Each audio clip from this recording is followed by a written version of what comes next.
కూరాలు. Hi అండి. నమస్తే అండి. నమస్తే అండి. మీ పేరు? నా పేరు శశినాగ్ అండి. శశినాగ్. శశినాగర్ గారు. ఓకే.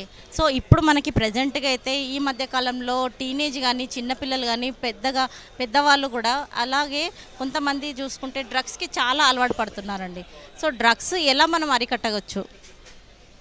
అవగాహన ద్వారా అండి. సో అవేర్నెస్ అనేది మనము ప్రొవైడ్ చేయాలి. అవేర్నెస్ ఎక్కడ రావాలి అంటే తల్లిదండ్రుల నుంచి రావాలి, స్కూల్లో టీచర్స్ నుంచి రావాలి, తర్వాత సమాజంలో నాకెందుకులే అని కాకుండా పక్కన ఉన్న పర్సన్ గురించి మనం కూడా సాటి మానవుడు కూడా సాటి మనిషి మనం ఆలోచించి వాళ్ళకి చెప్పాలి. దీన్ని అరికట్టాలి అంటే అవేర్నెస్ ద్వారానే. పోలియో ఉంది, ఎట్లా అరికట్టాం? ఎయిడ్స్ ఉంది, ఎట్లా అరికట్టాం? ఒక్క రోజులో జరిగేది కాకపోతే ఎయిడ్స్ అవ్వచ్చు, పోలియో అవ్వచ్చు. అమితాబ్ బచ్చన్ మా చిన్నప్పుడు బాగా గుర్తు, పల్స్ పోలియో డే అని చెప్పి సెలబ్రిటీస్ అందరూ కూడా దూరదర్శన్ అప్పుల్లో DD1 ఉండేది. ఆ DD1లో సెలబ్రిటీస్ అందరూ కూడా చెప్పేవాళ్ళు, ఇవాళ పోలియో, రేపు పోలియో, ఎల్లుండి పోలియో, 2 చుక్కలు మీ జీవితానికి మారుస్తాయి. అలా 2 days మనకి డేట్ అనేది మెన్షన్ చేస్తుండే, ప్రతి జనవరి కానీ ఫిబ్రవరిలో మాత్రము పోలింగ్ డే చెప్పినట్టుగా. ఓకే.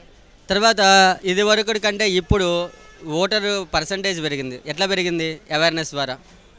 సో ఇది వరకు కంటే అక్షరాస్యత పెరిగింది. ఎట్లా? అవేర్నెస్ ద్వారా. అంతే కదండి. ఇదివరకు నిరక్షరాస్యత ఎక్కువ ఉండేది, ఈరోజు అక్షరాస్యత పెరిగింది. ఇదివరకు అంటే భయపెట్టి మనము ఏది కూడా ఆపలేం. భయపెట్టి ఏదైనా ఆపగలుగుతామా? భయపెట్టి నేను ఉరిశిక్ష చేస్తాను అంటే మర్డర్లు మానవంగా లాగినాయా? ఆగలేదుగా. ఇవాళకి యథేచ్ఛగా జరుగుతున్నాయి కదా. ఆగాలి అంటే వాళ్ళంతటా వాళ్ళకి ఇన్ఫర్మేషన్, అంటే నేను ఈ పని చెయ్యకూడదు అని వాళ్ళకి అవగాహన రావాలి. ఆ అవగాహన ఎక్కడ స్టార్ట్ అవుతుంది? చిన్నపిల్లలప్పుడు తల్లిదండ్రులు, అక్క, అన్న, తర్వాత స్కూల్లోకి వెళ్ళిన తర్వాత టీచర్స్. కానీ ఇప్పుడు స్కూల్ ఎడ్యుకేషన్ సిస్టమ్ ఎలా తయారైంది? 1 2 3 4 1 2 3 4 1 2 3 4 ఫస్ట్ ర్యాంక్. మార్కులు కూడా పోయినాయి, గ్రేడ్లు వచ్చేసినాయి. మా వాడిది ఫస్ట్ గ్రేడ్. ఎందుకు ఫస్ట్ గ్రేడ్? దేనిలో ఫస్ట్ గ్రేడ్? ఎదురుగుండా వచ్చిన పర్సన్ని సభ్యతగా మాట్లాడటం మనం నేర్పించట్లా. ఏం నేర్పిస్తున్నాం? మా పిల్లాడికి ర్యాంక్ ఎంత వచ్చింది, ఇంగ్లీష్లో మాట్లాడడం నేర్పిస్తున్నాం. అంతే కదండి. తల్లిదండ్రులు వచ్చేసి పిల్లలు బాగుండాలి వాళ్ళ స్టడీ మీదనే కాంట్రాక్ట్ చేస్తున్నారు కదండి. సో ఏంటంటే ప్రతిదీ ఇప్పుడు తల్లిదండ్రులు బయటికి వచ్చి తమ పిల్లలు ఏం చేస్తున్నారు అనేది చూడలేరు. సో మీరు అన్నట్టుగా చిన్నపిల్లలు అనుకోండి, ఒక 1 to 5 years వరకు వాళ్ళని జాగ్రత్తగా చూసుకోవడమా, వాళ్ళకి ఏంటి అలవాటు అనేది తల్లిదండ్రులది ఉంటుంది. So after 6 to 10th and intermediate ఇలా స్టూడెంట్స్ బయట ఫ్రెండ్స్ తోటి అలవాటు పడి ఈ విధంగా వీళ్ళు ఈ దారికి వస్తున్నారు కదా.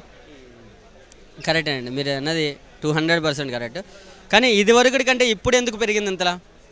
ఇదివరకు మనకి ఒక అంటే ఇది చెయ్యొచ్చు, ఇది చెయ్యకూడదు అన్న నాలెడ్జ్ మనకుంది. కానీ ఈ రోజుల్లో కనీసం మనం చెప్పట్లా, ఇది చెయ్యొచ్చా, ఇది చెయ్యకూడదు, ఈ మాట మాట్లాడచ్చు, ఈ మాట మాట్లాడకూడదు అని ఎవరైనా చెప్తున్నామా? స్కూల్లో టీచర్స్ చెప్తున్నారా? అమ్మేవాడు అవ్వచ్చు, కొనేవాడు అవ్వచ్చు. అమ్మటము నేరమే, కొనటము నేరమే. కొనటం వల్ల నా కిడ్నీ పాడైపోతుంది, నా లివర్ పాడైపోతుంది అని నాకు తెలిసి కూడా నేను కొంటున్నాను అంటే అది మీ తప్పే కదండి. ఇప్పుడు తెలిసి కూడా నేను తప్పు చేస్తున్నాను అంటే తప్పు చేసినా ఏం కాదు అన్న ధైర్యం నాకు వచ్చింది. ఎట్లా వచ్చింది? దేని ద్వారా వచ్చింది? అంటే నేను మంచి చెప్పట్లేదు కాబట్టి చెడు చెప్పేవాళ్ళు ఎక్కువయ్యారు. నేను మంచి చెప్తున్నాను, నా మాట వినకపోయినా నేను చెప్తా ఉంటే నా మాట వింటారేమో. ఒక్కడే స్టార్ట్ అయ్యాడు గాంధీ. స్వతంత్రం వచ్చిందా రాలేదా? ఒక్కడే స్టార్ట్ అయ్యాడు. చెట్లను నరకద్దు అని ఒక ఆయన స్టార్ట్ అయ్యాడు. అంటాం.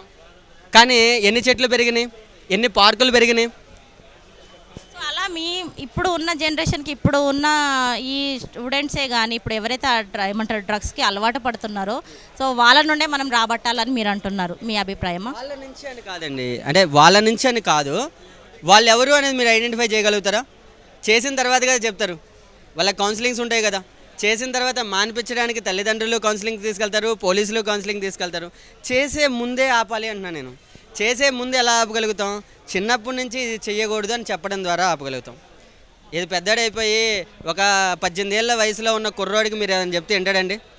అదే కదండి ఇప్పుడు బయట మీరు అన్నారు కదా ఇది మెయిన్ తల్లిదండ్రుల నుంచి అని అంటే ఇప్పుడు చిన్నగా ఉన్నప్పటి నుంచి తల్లిదండ్రులు ఒక వే చూపిస్తున్నారు ఇది కరెక్ట్ కాదు ఇది మంచిది ఇది కరెక్ట్ ఏమంటది ఇది చెడుది అని రెండు చూపిస్తున్నారు. సో ఇప్పుడు ఏంటంటే బయటకు వచ్చేసిన తర్వాత తన పిల్లోడు ఇప్పుడు ఫ్రెండ్స్తో కానివ్వండి జస్ట్ ఎవరైనా ఇట్లా బయటికి వెళ్ళినప్పుడు కానీ తను అలవాటు పడ్డది అని వీళ్ళైతే చూడలేరు కదా. ఎన్ని రోజులు చూడలేరండి? తనకు అలవాటు అయ్యే వరకు చూస్తున్నారు. ఆ.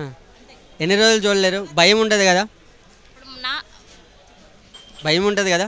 ఆ భయం వల్ల ఏమవుతుంది, ఇది చేయకూడదు అని పేరెంట్స్ అంటే భయం ఉంది అంటే భయం కంటే గౌరవం ఉంటుంది. తల్లిదండ్రుల మీద గౌరవం ఉందా లేదా మీకు?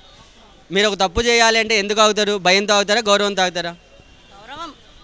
గౌరవంతో మీరు ఆగారు కదా. మీరు ఇప్పుడు పర్ఫెక్ట్గా ఉన్నారు కదా ఈ రోజున, వాళ్ళు అంతే ఉంటారు. అంతే కదండి.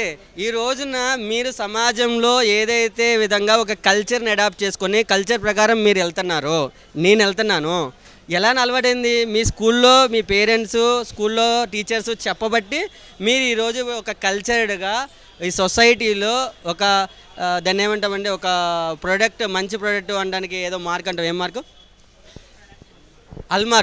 హల్మార్క్ లాగా మీరు ఈరోజు ఉన్నారు. ఒక తప్పు గురించి ప్రశ్నించే ఒక జర్నలిస్ట్గా మీరు తయారయ్యారు. ఎలా తయారయ్యారు? తల్లిదండ్రుల పాత్ర ఉందా లేదా? టీచర్స్ పాత్ర ఉందా లేదా? అంతే. అప్పటికి ఇప్పటికి చాలా జనరేషన్ అనేది చాలా మారింది కదా. ఇప్పుడు ఏ విధంగా మారింది? దేంట్లో మారింది? అంటే ఆ రోజున్న పుట్టే పిల్లాడు ఈ రోజున్న పుట్టే పిల్లాడు ఏమైనా చేంజ్ వచ్చిందా? అయ్యే 2 చేతులు, అయ్యే 2 కాళ్ళు, 2 కళ్ళు, ఒక ముక్కు, ఒక నోరు, అంతేనా? కానీ చెప్పే విధానంలో మార్పు వచ్చింది. ఎందుకంటే చేంజ్ ఏంటంటే ఇవాళ నేను సొసైటీలో ఏదైనా చూశాను అంటే దాని గురించి మాట్లాడగలగాలి, చెప్పగలగాలి. మీరు ఇప్పుడు అడిగారు, వెరీ గుడ్. ఫార్మిటీని ఒకసారి చెప్తాను. నేను ఈ ఫౌండేషన్ జనరల్ సెక్రటరీని అండి. Aware, awake, enrich, empower and also financial advisor. Okay, ఇవాళ రోజున మార్నింగ్ మేము ఒక ఇది చేసాం, అంటే పిల్లల్ని ఎట్లా పెంచాలి, ఏ ఫుడ్ తినాలి, తర్వాత ఈరోజు ఒక సగటు ఫ్యామిలీకి ఎంత అమౌంట్ ఖర్చు అవుతుంది, సో పిల్లల ఫ్యూచర్ కోసం ఏం ఆలోచిస్తున్నాం మనమని. సో ఈ aware, awake, enrich, empower awareness create చేస్తున్నాం. వీలైనంత వరకు మాకున్న టైంలో మేము చేస్తున్నాం. మీరు వచ్చారు, ఇంకో 4 రీచ్ అవుతుంది. ఓకేనా? బట్ ఒక్కతండి, డ్రగ్స్ అవ్వచ్చు, ఇంకోటి ఏదైనా అవ్వచ్చు, కానీ మనం చేయాల్సింది ఏంటంటే ఫస్ట్ అది కనిపించేది తప్పు అన్నప్పుడు ఇది తప్పు నాన్న చేయొద్దు, విన్నాడా బాగుపడతాడు, వినలేదా నేను ఇంకో 4 చెప్పడానికి నాకు మోటివేషన్ వస్తుంది. ఫస్ట్ ఐడియా విన్నాడని వెళ్ళిపోతా. 4 వినలేదనుకో 5వ వాడికి చెప్తా, నాకు కూడా 5 చెప్పాలని అనిపిస్తుంది. అంతే కదండి. షూర్ అండి. డ్రగ్స్ని అరికట్టాలి అంటే ఒకటేనండి, డ్రగ్స్ వాళ్ళు ఎవరికి దొరుకుతున్నాయి? బాగా డబ్బులు ఉన్నవాడికే దొరుకుతున్నాయి.